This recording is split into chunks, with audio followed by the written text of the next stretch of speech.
Hey, sorry about that. It's a phone call in the middle. All right. Neil Ratner, Rock Doc here with a story. So, if you don't know the story of Twiggs Lyndon, the former road manager of the Allman Brothers, you are missing something very special. One of the craziest stories in the history of rock and roll. All right? So, get ready. And as usual, a little background first. All right. Let me get settled here. I got a little crazy with that phone ringing. Okay. So, all right. Twiggs started work as a road manager for Little Richard, a fellow native of Macon, Georgia, when he was 23 years old and fresh out of the Navy. Now, his next job was working for manager Phil Walden as road manager for many of Phil's soul acts, including Percy Sledge. And when Phil heard about this hot session guitarist named Duane Allman, he sent Twiggs to investigate. All right.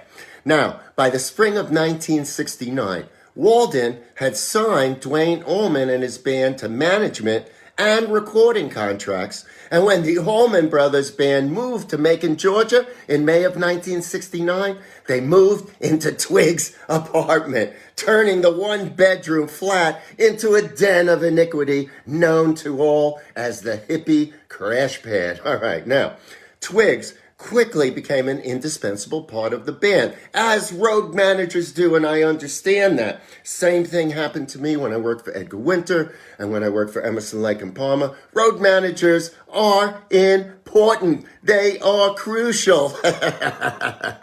And he would oversee gear procurement, rehearsal space, transportation, and of course, he became the road manager for the group once the group started touring. All right. Now, Twiggs' devotion to the Allman Brothers band was returned.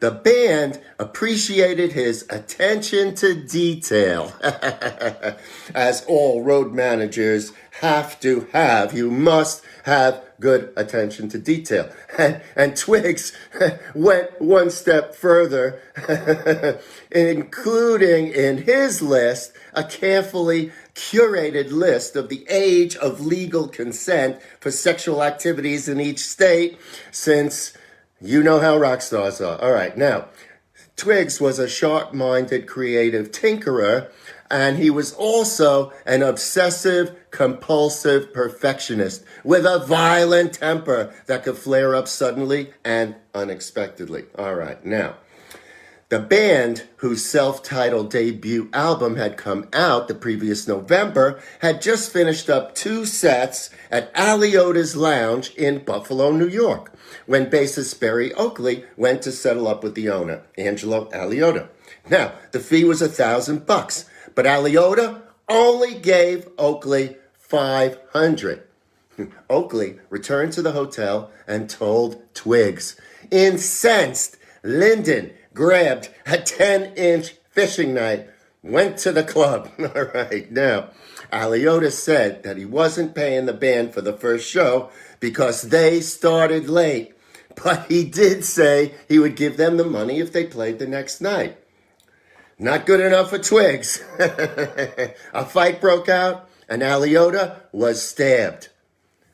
Lyndon got up, found a chair, and calmly sat down. "I stuck him," he drawled. "I don't care if I get the electric chair. I proved a point."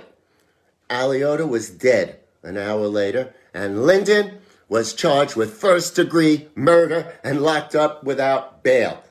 Now, the Allman Brothers were freaked out, and they hired the best lawyer they could find, a real bulldog named John Condon Jr. Now, there was no doubt that Lyndon had stabbed the unarmed Aliota in an argument over money.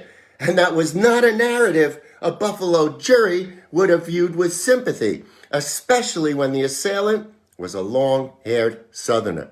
But Condon saw another defense: temporary insanity induced by the burnout of a rock and roll lifestyle. And he asked for a bench trial, which means no jury, gambling that it would be easier to convince a judge then a conservative jury, that Lyndon had been afflicted with amphetamine psychosis after 5 exhausting months of babysitting a band. Now, I can tell you from experience, tour managing a rock and roll band could drive anyone nuts. I mean, I think I almost went crazy on a couple of tours, particularly the big Emerson, Lake and Palmer tour that's on the internet, when we had just all these trucks and film crews and people and proscenium march and whatever. So I get it, man. All right. So Condon told the judge that. And to prove his point, he called Berry Oakley as an expert on narcotics abuse on the road. "Did you take any dope in the last month?" Condon asked. "Uh-huh," Oakley replied. "In the last week?" "Oh, yeah," the musician said. "What about the last hour?" "You bet," said Oakley. Condon's strategy worked. Lyndon was judged not guilty by reason of insanity. He had spent 18 months in jail before trial, and then he spent about 6 months locked up in a psych ward. But by the summer of 1972, he was back on the road with the Allman Brothers band, touring relentlessly, even after the deaths of Dwayne and Berry. Dwayne in 71 and Berry in 72. Now, later in the 70s, Lyndon toured with a group called the Dixie Dregs, a jazz rock fusion band, and he also became an avid skydiver, logging more than 300 jumps. But then, on November 16th, 1979, as the Dregs were meandering toward a gig in Syracuse, New York, Lyndon was up here in the Catskills, and he decided to squeeze in a skydive from an airplane based in Duanesburg, which is up here on the way to Syracuse. Got in the plane, strapped on his parachute at 8,500 feet. Twiggs jumped out of the plane, as he always did. It was a beautiful day. There was a beautiful view of the Catskills to the south, the Adirondacks to the north, and his chute didn't open. He hit the ground. Twiggs died. He was 37 years old. How about that one, huh? Unbelievable, right? What a life! What a life! The unbelievable rock and roll story of Twiggs Lyndon. All right, that's my story for today.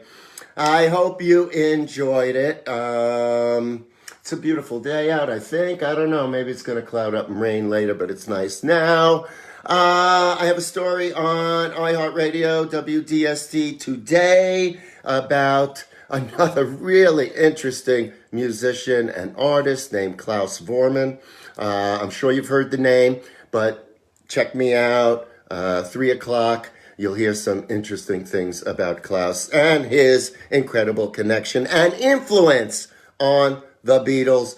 Reading up from Friday, and you know where to find me around the internet. All right, that's it. Have a great rest of the weekend, and I'll see all of you somewhere soon. And never forget to always remember to keep on rocking. All right, bye for now.